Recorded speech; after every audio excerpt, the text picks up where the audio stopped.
بسم اللہ الرحمن الرحیم الحق المبین. ہم ٹاپک پڑھ رہے تھے جس میں ہم نے یہ پڑھا تھا کہ دیوبندی حضرات جو ہوتے ہیں وہ اہل سنت والجماعت کو یہ کہتے ہیں کہ انہوں نے اپنے اندر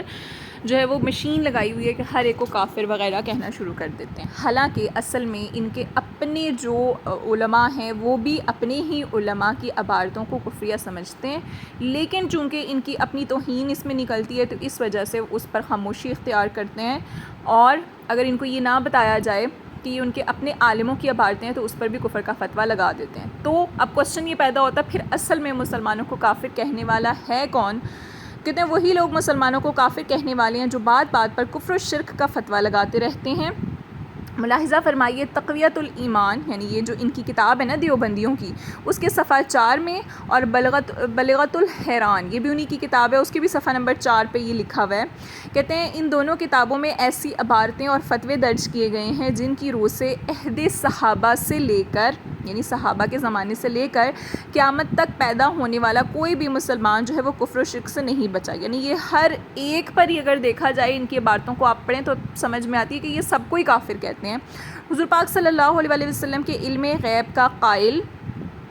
یعنی حضور پاک صلی اللہ علیہ وسلم کو علم غیب تھا، اگر کوئی شخص یہ مانتا ہے. ان کو حاضر و ناظر ہونے کا معتقد، یعنی حضور پاک صلی اللہ علیہ وسلم ہر جگہ پر موجود ہیں اور ہر چیز کا مشاہدہ کر رہے ہیں، یہ اگر کوئی شخص مانتا ہے. امور خارقہ للعادت میں بزرگان دین کے تصرفات کے ماننے والا، یعنی کوئی ایسی عادتیں جو ہمارے اندر موجود نہیں ہوتی اور وہ انہونی کوئی چیزیں اگر کسی نیک بندوں کے اندر اس طرح کے وہ تصرفات کرتے ہیں، ولی لوگ جو ہوتے ہیں، تو اس کو اگر کوئی شخص مانتا ہو تو اس کو بھی یہ کافر کہتے ہیں. یا رسول اللہ کہنے والے کو بھی، بزرگان دین کی تعظیم بجا لانے والا، مجلس میلاد شریف میں قیام تعظیمی، یعنی کہ میلاد شریف میں اگر تعظیم کے طور پر کوئی ادب کے طور پر کھڑا ہو جاتا ہے عظمت کے طور پر، ٹھیک ہے، اور اولیاء کرام کو اصال ثواب کرنے والا. غرض ہر وہ مسلمان جو ان لوگوں کے مسلک کے خلاف ہو، یہ اس کو کیا کہتے ہیں کہ معاذ اللہ وہ کافر ہے، مشرک ہے، بدعتی ہے، گمراہ ہے، ملحد اور بے دین ہے.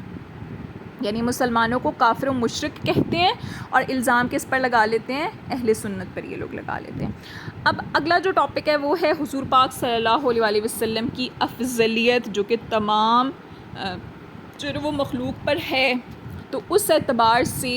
اگر کسی ہمارے عالم نے، اہل سنت کے عالم نے کوئی ایسی بات کہہ دی تو یہ اس کو پکڑ لیتے ہیں کہ نہیں جی یہ غلط ہے اور یہ بھی کفر و شرک ہے. تو اب اس کے بارے میں ہم سب سے پہلے تو یہ پڑھ لیتے ہیں کہ حضور کی افضلیت یا اصلیت ہے کیا، یا اصالت جسے کہا جاتا ہے نا، جو اصلیت ہے، جو بنیاد ہے، جو پیدائشی یعنی آپ کی خصوصیات ہیں. اب دیکھیں حضور پاک صلی اللہ علیہ وسلم کو اللہ تعالیٰ نے پیدا فرمایا، بے عیب پیدا فرمایا. ٹھیک ہے، یہ بہت جگہ قرآن مجید میں یہ باتیں موجود ہیں. ٹھیک ہے، کہ حضور پاک صلی اللہ علیہ وسلم میں کوئی بھی نقص اور عیب موجود نہیں ہے. اللہ یعنی حضور پاک صلی اللہ علیہ وسلم کی ذات جو ہے وہ عیب سے پاک ہے. اب اس کی مثال یہاں پر بھی ایک پودے سے ہی دی گئی ہے. میں بھی آپ کو پہلے یہی چیز تھوڑی سی ہم خلاصے کے طور پہ سمجھ لیتے ہیں، جب ہم اس کو پڑھیں گے تو آسانی ہو جائے گی. دیکھیں جب ایک جڑ جو ہے وہ پودا ہم لوگ ایک نکلتا ہے تو اس کو ہم جب مشاہدہ کرتے ہیں تو اگر اس کی جڑ جو ہے وہ بہت اچھی ہو تو ظاہر سی بات ہے پودا بھی بہت اچھا ہوگا، پھلے پھولے گا، اس کی ٹہنیاں بہت اچھی سبز رنگ کی اور کھلی کھلی سی ہوں گی. ٹھیک ہے،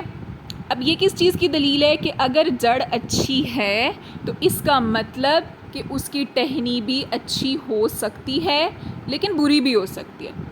یہ بھی ہو سکتا ہے نا، بعض اوقات ایسا ہوتا ہے کہ ایک درخت بہت پیارا ہوتا ہے، اس کی جڑ بڑی مضبوط ہوتی ہے لیکن کچھ ٹہنیاں اس کی سوکھی بھی ہوتی ہیں اور کچھ ٹہنیاں اس کی بہت زیادہ سرسبز ہوتی ہیں. تو اب جو خشک ٹہنیاں ہیں، کیا ہم یہ کہیں گے کہ نہیں جی یہ درخت ہی سوکھ گیا؟ نہیں کہہ سکتے نا. یعنی ٹہنیوں کے عیب کو ہم جڑ کی طرف منسوب نہیں کر سکتے، ہم بلکہ یہ کہیں گے کہ ہو سکتا ہے کہ یہ شاخ جو ہے نا وہ اندر سے کمزور پڑ گئی ہو، اس کا رابطہ جو ہے وہ جڑ کے ساتھ، تنے کے ساتھ ختم ہو گیا ہو، اس وجہ سے اس کے پتے خشک ہو گئے ہیں، اس تک صحیح طرح سے وہ خوراک اس طرح سے نہیں ملی، اس کا تعلق ٹوٹ گیا. ٹھیک ہے، لیکن اگر ہم کسی سرسبز سی ہری بھری ٹہنی کو دیکھیں گے تو ہم کہیں گے کہ لگتا ہے اس کی جڑ بڑی اچھی ہے. یعنی کسی جو آنے والی، یا آپ اس کو اگر عام مثال میں دوں تو ہم کہتے ہیں نا جب کسی بچے کو ہم دیکھتے ہیں تو ہم کہتے ہیں بڑے کسی کوئی نیک ماں باپ کا پتر ہے. یعنی کیا ہوتا ہے، اس کی جب کوئی خوبی دیکھتے ہیں تو ہم یہ کہتے ہیں کہ اس کے ماں باپ بھی ایسے ہوں گے تو اسی وجہ سے یہ اتنا اچھا ہے، اس کی تربیت انہوں نے اتنی اچھی کی ہے. لیکن جب ہم کسی بد کردار کو دیکھتے ہیں تو بعض اوقات تو ایسا ہوتا ہے کہ ہم لوگ اس کو ماں باپ کی طرف منسوب کر دیتے ہیں، کیونکہ جو عام لوگ ہیں نا وہ کسی عیب سے خالی نہیں ہے، لیکن اگر ہمیں پتہ ہو کہ اس کے ماں باپ بہت اچھے تھے تو ہم کبھی بھی اولاد کو اس کی طرف منسوب نہیں کرتے. یعنی ہم یہ نہیں کہتے ماں باپ نے ایسی تربیت کی ہوگی، بلکہ ہم یہ کہتے ہیں کہ بچہ جو ہے نا وہ ایسی صحبت میں بیٹھ گیا جس کی وجہ سے یہ بگڑ گیا،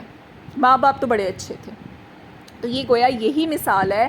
کہ اگر کسی مخلوق میں یعنی حضور کی امت میں سے اگر کوئی شخص برا ہوگا تو ہم یہ نہیں کہہ سکتے کہ حضور نے غلط تعلیمات دی ہیں. کیوں؟ کیونکہ ہم لوگ معذاللہ ہم لوگ یہ جانتے ہیں کہ حضور پاک صلی اللہ علیہ وآلہ وسلم کو سبحان اللہ اللہ تعالیٰ نے جو ہے وہ بے شمار خوبیاں عطا کی ہیں اور وہ بے عیب ہیں، بے نقص ہیں. ٹھیک ہے، تو اس وجہ سے کسی بھی امت کو اس چیز میں حضور کی طرف جوڑا نہیں جا سکتا. لیکن اگر کسی شخص میں یعنی جیسے ولی ہیں، بہت نیک لوگ ہیں، ان کے اندر اگر کوئی اس طرح کی کرامت یا کوئی بہت اچھی عادت پائی جاتی ہے تو ہم کہیں گے کہ حضور سے چونکہ یہ جڑا ہوا ہے، حضور کی نسبت سے اس کو یہ چیزیں عطا ہوئی ہیں. یعنی کسی اچھی چیز کو حضور کی طرف جوڑیں گے، لیکن ہر بری چیز کو ہم پیچھے نہیں جوڑ سکتے، بلکہ ہم یہ کہیں گے کہ اصل میں اس کا تعلق جو ہے نا وہ اس دین سے یا اس ہدایت سے کٹ گیا، اس وجہ سے یہ ایسا ہو گیا. یہ چیز انہوں نے یہاں بیان کی ہے جو بھی ہم پہلے 2 پیجز میں پڑھیں گے. کہتے ہیں اظہار کمالات محمدی صلی اللہ علیہ وسلم کے بارے میں، یعنی حضور پاک صلی اللہ علیہ وسلم کی جو کمال ذات ہے اس کے اظہار کے بارے میں علماء امت کا ہمیشہ یہ مسلک رہا ہے کہ جب انہوں نے کسی فرد مخلوق میں کوئی ایسا کمال پایا جو از روئے دلیل بحیت مخصوصہ اس کے ساتھ مختص نہیں ہے، یعنی اگر کوئی شخص ایسا ہے کہ خاص طور پر اس کو وہ علم عطا نہیں کیا گیا، بلکہ ایک شخص ہے وہ ویسے ہم اس کو دیکھتے ہیں وہ بہت بہت بہت زیادہ اچھا ہے. فرد مخلوق سے مراد کیا ہے کہ جس کو اللہ تعالیٰ نے تخلیق کیا ہوئی کوئی بھی فرد ہے، اس کے اندر جب ہم کوئی خوبی دیکھتے ہیں نا، جو علماء اہل سنت یا جو یہ حضور پاک صلی اللہ علیہ وسلم کی ذات کو جاننے والے سمجھنے والے ہیں، وہ کیا کہتے ہیں کہ اصل میں یہ کمال حضور کی ذات کا ہے جس کی نسبت سے اس کو یہ سب کچھ ملا ہے.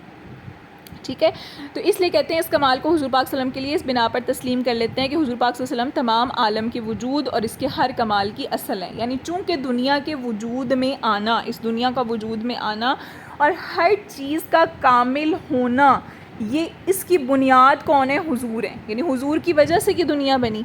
تو کہتے ہیں جو کمال اصل میں نہ ہو وہ فرع میں بھی نہیں ہو سکتا.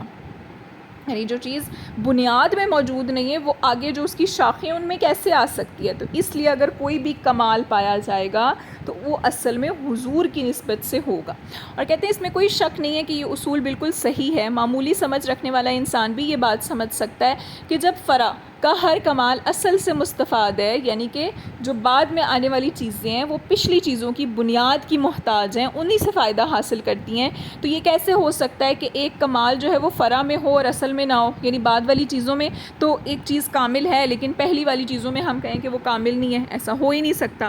بخلاف عیب کے، یعنی یہ ضروری نہیں ہے کہ فرع کا عیب اصل کے عیب کی دلیل بن جائے. یعنی کوئی خوبی جو ہے وہ بعد والی چیزوں میں ہو تو ہم کہیں گے کہ یہ پہلے کی وجہ سے اس کے اندر آئی ہے، لیکن اگر بعد والی چیز خراب ہو جائے تو ہم یہ نہیں کہہ سکتے کہ پہلی والی چیز کی وجہ سے یہ خراب ہوئی ہے.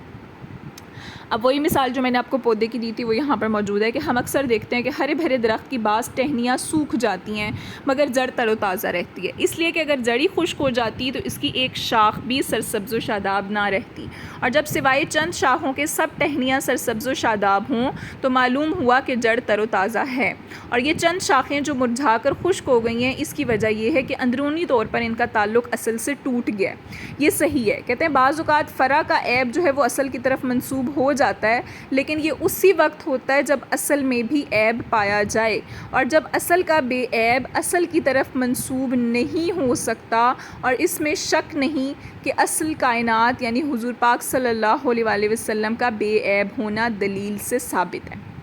خود نام پاک محمد ہی اگر آپ دیکھ لیں تو کہتے ہیں اس بات کی دلیل ہے، کیونکہ لفظ محمد کے معنی ہے بار بار تعریف کیا ہوا. تو ظاہر سی بات ہے کہ محمد جس کی معنی کہ جس کی حمد کی جائے، جس کی تعریف کی جائے، تو ظاہر سی بات ہے کہ جس کا نام ہی ایسا ہے اس کے ذریعے اس کے ساتھ ہم کسی عیب کو، نقص کو کس طرح جوڑ سکتے ہیں.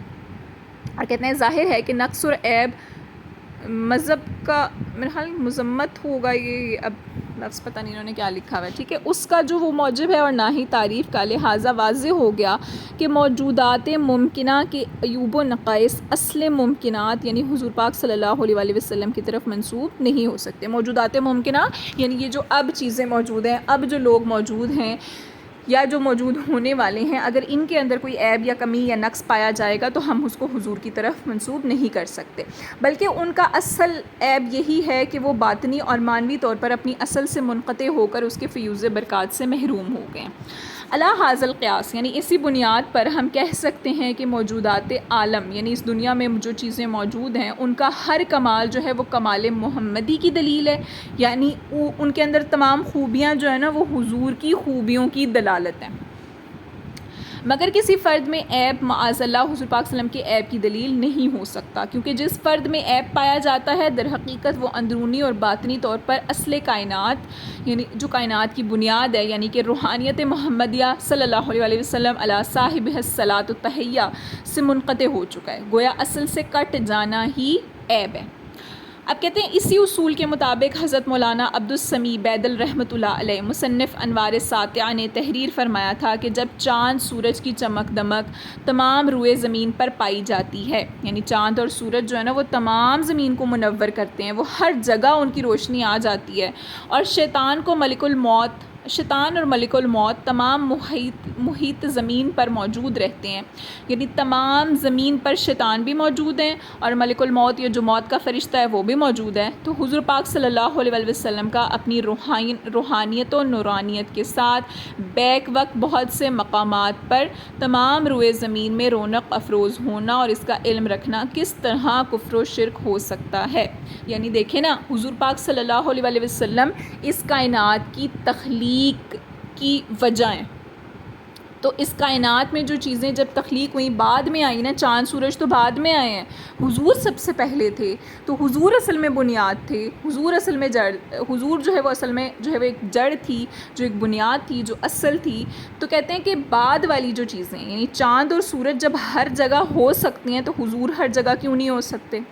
بعد والی چیزیں یعنی شیطان، ملک الموت، یہ تو حضور پاک صلی اللہ علیہ وسلم کی تخلیق کے بعد کے لوگ ہیں نا، تو اگر فرشتے اور شیطان جو ہے وہ ہر جگہ موجود ہو سکتے ہیں، انہیں ہر جگہ کا علم ہو سکتا ہے، تو حضور کو کیوں نہیں ہو سکتا؟ حضور کے اندر اگر ہم یہ چیزیں ثابت کریں تو یہ کفر و شرک کیسے ہو جائے گا؟ یعنی انہوں نے یہ بات بیان کی تھی۔ تو مولوی امبیٹوی جو ہے نا کی غلط فہمی، یہ جو لکھا ہوا ہے، مولوی امبیٹوی نے اصل میں اس چیز کو غلط رنگ دیا اور انہوں نے آگے جو ہے وہ اس پر اعتراضات کرنا شروع کر دیے، وہ جو ہے وہ ہم انشاءاللہ کل پڑھیں گے۔